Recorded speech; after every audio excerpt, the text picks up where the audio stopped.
समस्तीपुर जिले में 4 लोगों की संदिग्ध स्थिति में मौत से हड़कंप मच गया है। मरने वालों में 2 आर्मी के जवान शामिल है, वहीं 5 लोगों का इलाज चल रहा है, जिनमें 3 की हालत नाजुक है। जहरीली शराब से मौत की आशंका जताई जा रही है। पुलिस मामले की जांच कर रही है। पटोरी थाना के रुपौली पंचायत का मामला सामने आया है। राजधानी पटना की सड़कों पर लालू परिवार का एक नया पोस्टर देखने को मिल रहा है। यह पोस्टर किसने लगाया है, यह साफ नहीं हो पा रहा है। इस पोस्टर में तेज प्रताप को कृष्ण और तेजस्वी को अर्जुन की भूमिका में दिखाया गया है। तेजस्वी यादव मछली की आंख पर निशाना साधते नजर आ रहे हैं, जबकि तेज प्रताप कृष्ण की भूमिका में है। पोस्टर में लिखा गया है कि अर्जुन यानी तेजस्वी का मछली की आंख से निशाना चूक गया है। वहीं जनता उपचुनाव में लालू से पूछ रही है कि आप हमारे हैं कौन। पोस्टर में तेजस्वी यादव यह कहते हुए नजर आ रहे हैं कि उन्हें मछली नहीं दिख रही है। साथ ही जनता लालू से सवाल पूछ रही है कि आप हमारे कौन हैं। अब सवाल यह है कि आखिर यह पोस्टर किसने लगाया है, जबकि पोस्टर में कहीं लगाने वाले किसी शख्स या संस्था ने अपना नाम नहीं लिखा है। दरअसल राज्य में 2 सीटों के लिए हुए चुनाव में आरजेडी की हार के बाद यह पोस्टर साफ तौर पर पार्टी और पार्टी नेताओं पर व्यंग कर रहा है। कटिहार के आजमनगर थाना इलाके में एक 4 महीने की दूध मुही मासूम की हत्या से इलाके में सनसनी फैल गई। मृत बच्ची की मां ने बच्ची की सगी दादी पर ही हत्या का आरोप लगाया है। घटना के बारे में बताया जा रहा है कि मृत बच्ची की मां बच्ची को झूला में छोड़ दूध लाने गई थी। किसी दौरान बीच घर में उसकी दादी ने बच्ची को पानी की टंकी में डालकर पानी का मोटर चलाकर उसकी हत्या कर दी। मृतक की मां घर लौटने पर जब बच्ची को नहीं देखा तो उसने बच्ची की खोजबीन की। बाद में काफी खोजबीन के बाद बच्ची का शव पानी की टंकी में मिला। घटना के बाद जिले के इलाके में कई तरह की चर्चाएं हो रही है। हत्या की वजह सास बहू का आपसी विवाद बताया जा रहा है। फिलहाल पुलिस मौके पर पहुंच पूरे मामले की छानबीन कर रही है और मृत बच्ची की दादी को हिरासत में लेकर आगे की जांच में जुट गई है। सुपौल जिले भर में लक्ष्मी पूजा के साथ काली पूजा धूमधाम से मनाई गई। इस दौरान अलग अलग मंदिरों में विशेष पूजा अर्चना की गई। इसी कड़ी में पिपरा थाना इलाके के कमलपुर गांव में सार्वजनिक भद्रकाली मंदिर में मां काली की धूमधाम से पूजा अर्चना की गई। चूंकि दिवाली के अवसर पर ही काली मां की भी पूजा की जाती है, लिहाजा मंदिरों को लाइटिंग से सजाया गया। दूर दराज से सैकड़ों की तादाद में श्रद्धालु मां काली की पूजा अर्चना करने के लिए पहुंचे। खास बात यह रही कि देर रात मां भद्रकाली को 56 भोग लगाए गए। इसको लेकर महिलाओं और युवाओं में खासा उत्साह देखा गया। सिमरी बख्तियारपुर नगर परिषद इलाके के वार्ड नंबर 0 से 14 में सीएम शहरी नली गली योजना के तहत रंगीनिया छटपोखर से लेकर सिमरी सीमा तक तकरीबन 17 लाख की लागत से पीसीसी सड़क का निर्माण किया गया था, लेकिन घटिया सामानों के इस्तेमाल के चलते यह सड़क महज 1.5 सालों के भीतर ही पूरी तरह टूटकर क्षतिग्रस्त हो गई। जिस जगह पीसीसी सड़क का निर्माण किया गया है वहां लोगों की आबादी नहीं है। बीच खेत में ही पीसीसी सड़क का निर्माण कराया गया है। सड़क निर्माण कार्य के दौरान पदाधिकारी की मिलीभगत से ठेकेदार की तरफ से बड़े पैमाने पर धड़ल्ले से घटिया सामग्री का उपयोग किया गया है, जिसके चलते नवनिर्मित सड़क 1.5 साल के भीतर ही टूटकर बिखर गई है। बेगूसराय में बेखौफ बाइक सवार अपराधियों ने लूटपाट के दौरान एक स्वर्ण व्यवसायी को गोली मारकर घायल कर दिया। घटना भगवानपुर थाना इलाके के भगवानपुर बाजार की है। बताया जा रहा है कि मेहदौली के रहने वाले चंदन भगवानपुर बाजार में सोने चांदी की दुकान चलाते हैं और जब वो दुकान बंद कर वापस घर जा रहे थे, इसी दौरान भगवानपुर डाकघर के पास बाइक सवार अपराधियों ने उन्हें घेर लिया और अंधाधुंध फायरिंग कर दी। गोलीबारी की इस घटना में चंदन को एक गोली लग गई, जिससे वह गंभीर रूप से घायल हो गया। गोलीबारी की आवाज सुनकर बड़ी संख्या में स्थानीय दुकानदार मौके पर पहुंचे, लेकिन इसी दौरान अपराधी हथियार लहराते हुए मौके से फरार हो गए।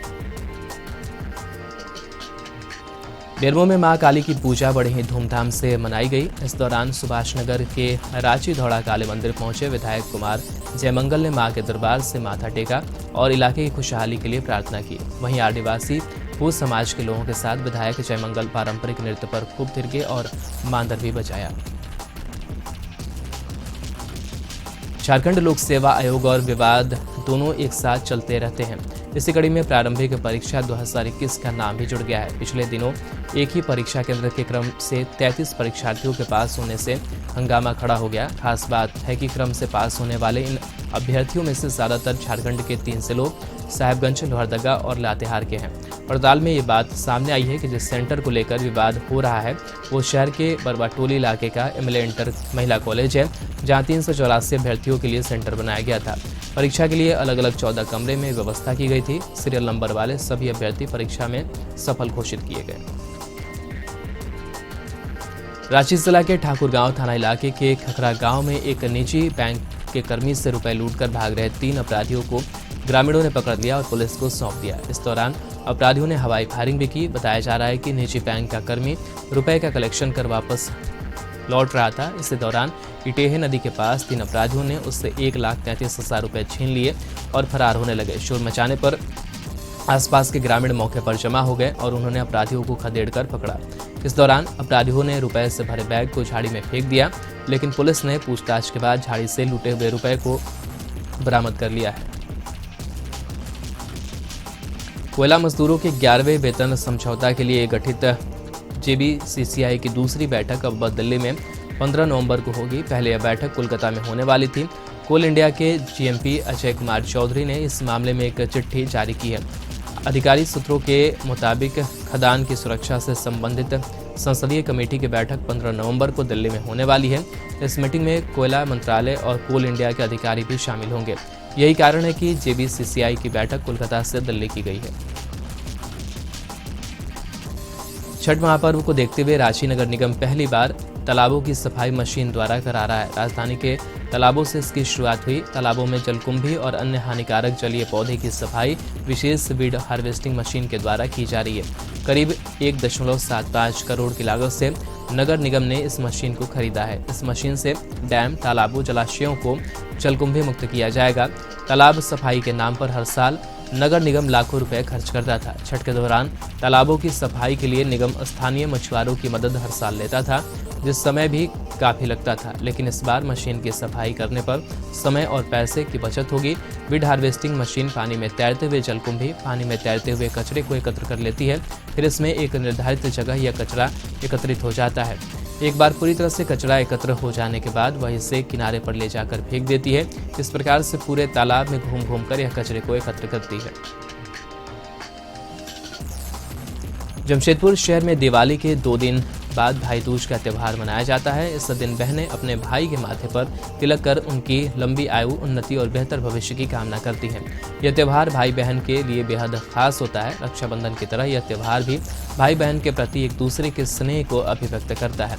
इस दिन बहनें पूजा करती हैं, कथा कर व्रत रखती हैं और भाई को तिलक करती हैं। हिंदू धर्म के अनुसार ऐसी धार्मिक आस्था है कि इस दिन बहन के घर भोजन करने से भाई की उम्र बढ़ती है। इससे उसके जीवन में सुख समृद्धि की प्राप्ति होती है।